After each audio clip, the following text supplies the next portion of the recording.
taga-tundong Manileño, Makatang may edad na 25. Nagtapos sa kurso sa pagiging kriminologo. Kahit mahirap di planado pero nakayanan ko.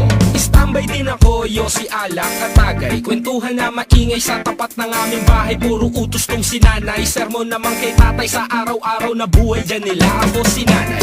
Ha? Trabaho di daw naghahanap. Minsan ako nag-apply kaso hindi lang natanggap. Kasi hip-hop daw ang suot. Double XL ang damit. Nakalawlaw ang pantalon na may skinhead na gubet. Oh shit, bakit hindi nila ako matanggap? May itsura din ako at magaling akong mag-rap. Ibang klaseng ang bumanat di na nila maawat. Minsan lang nakipag-battle tinumba pa ay apat. Kaya dapat sa mundong to matutong sumabay. Kung gusto mong mauna dapat merong kang panlagay. Kung wala di wala, parehas tayong magtiyaga. Isang Makata ang nangarap na nanggaling sa wala. Ngayon sa aming tunog kalye, lahat ay kasali. Mga awitin na request nyo ba lahati? Mga tunog na swabe magmula pa nung dati. Isang Makata ang kilala rin ng mananate. Sumabay ka sa biyahe, na letra ang magahe. Sa awitin na hindi nakakadyahe.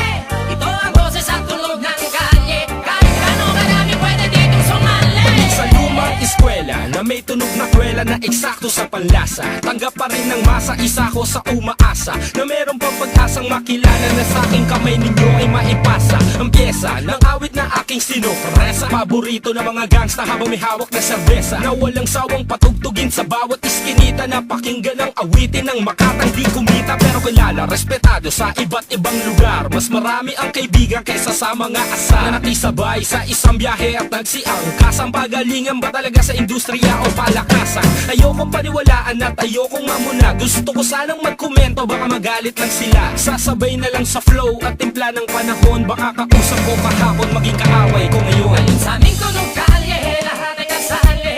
Mga awitin na request nyo ba lahati? Mga tunog na swabe magmula pa nung dati. Isang Makata ang kilala rin ng mananate. Babay ka sa biyahe, na letra ang magahe.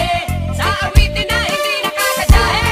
Ito ang boses at tunog ng kalye. Kahit gano'ng karami pwede ditong sumali. Ang lupit talaga neto, respetado ng mga geto. Sinalubong ng saludo ng veterano at bagito. Huwag mo kong talakan, di ako nagsabi niyan, kundi yung mga nasa tabi mo at iyong likuran na naniniwala at tumanga na tunganga sa bunganga na kusangan. Tumalas ng hindi mo inaakala, nang di mo inaakala na mas lalo pang humaba ang tugma ko sa tula na sa akin nyo pinaubaya. Tunog kalye sa atin, anong ibig sabihin kung kumalat sa pirata? Wag nyo akong sisi sa awitin ko na walang sawa na ulit-ulitin. Pakinggan, pag-aralan bago mo lait-laitin. Sumugal dahil sa aking kulturang minahal na kung hindi ka makapal ay hindi ka tatagal. Isang mikroponong ginamit, tinibayan ko ang kapit. Sinubukan kong umawit ng walang damay at dawat Ngayon sa sa aming tunog kalye, lahat ay kasali. Mga